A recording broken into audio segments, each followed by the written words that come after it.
In life, there are certain principles that we have to take with us every single day to live by them, because they're basically the meaning and purpose of life. And one of them is hinted to in this week's Parsha. Now we see that the Parsha opens up talking about the Jewish slave. Now, how did he become a slave? He stole an object, and when he got caught, he didn't have enough money to pay back the owner of the object for his loss.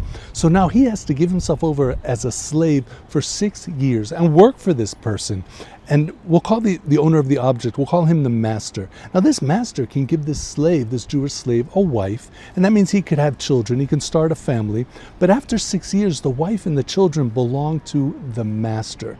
So what happens if after 6 years this Jewish slave says, you know what, I have a wife, I have kids, a family, and it's not so bad working here, I want to stay. Well, what we do is we take him out stand him next to the doorpost, and in his ear we take a sharp, call it a nail, something that we drive through his ear to the doorpost, and we damage that part of the ear. And the reason is because the same ear who was standing at Har Sinai, at Mount Sinai, and heard God say, listen, I took you out of Egypt. You were slaves over there. Now you'll become my nation. You'll become my slaves. You will serve me. And that same ear that heard that now wants to go and serve another person. So we punish the ear for not obeying. And the question is, what did the ear do wrong? I mean, the ear seems to have been functioning fine. That's what an ear is supposed to do. It's supposed to listen. It's supposed to hear. Maybe the hands should be punished. The hands are now working for someone else where they should be working for Hashem. Maybe they should be punished. Or maybe the brain that made this decision to not work for Hashem, but to work for this person. Maybe the brain, let's punish the brain somehow. But why the ear? So in order to answer this, we have to look back in our history a little bit. Now we know when Adam Arishon, the first man, was formed, Hashem took this lump of earth and he formed it into a person, like kind of like when we take a lump of clay. We've all made pottery and done things with clay. So you pinch it a little bit, you roll it, you press it, and here you have this form of a person. And what did Hashem do then? He blew into it a spirit, a divine soul, a neshama. He blew into this lump of earth. He blew into it life.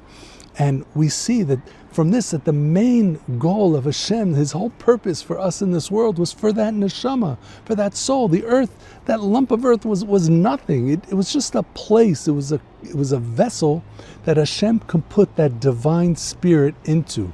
Because that's what Hashem wants us to the purpose of us being in this world is for that soul, that neshama. Our neshama is here to find Hashem, to get close to Hashem, to work on our midos, our attributes, to look for opportunities for chesed and doing and being the ultimate parent, the ultimate friend, the ultimate son or daughter. That's what our goal is to improve and to get close to a Kadosh Baruch Hu, following his ways. The goal, the purpose is the neshama, not the goof. But what happens is that we see that the goof, the body, is there to serve the neshama. That means that every part of our body is there to serve the soul, to help the soul reach its goal and its potential. The legs are supposed to take us to mitzvahs and davening and doing what we're supposed to be doing. The hands are supposed to be also active in chesed, and every part of our body. And that means the ear somehow is being punished because it got tainted, it got contaminated, it got a certain type of impurity through possibly hearing something that it wasn't supposed to hear. Maybe gossip, lashon hara. How many times a day are we tempted and tested with gossiping about other people, talking about them, making fun of them, sometimes right in front of them, making them feel bad? It could have heard things that wasn't supposed to hear, or it could be just through radio and all the news and everything that's out there. Somehow that ear got tainted, and that's what Hashem is telling us. Really, the ear didn't do anything; it's hearing fine, but it was tainted spiritually. That's what that lesson that we have to take with us. So we have to realize that the body is only there to serve the neshama, and we have to be so careful with protecting the body, everything that comes into the body, everything that we see, that we hear, that we do. It all has to be elevated for the sake of a Kadosh Baruch Hu. Have a great Shabbos.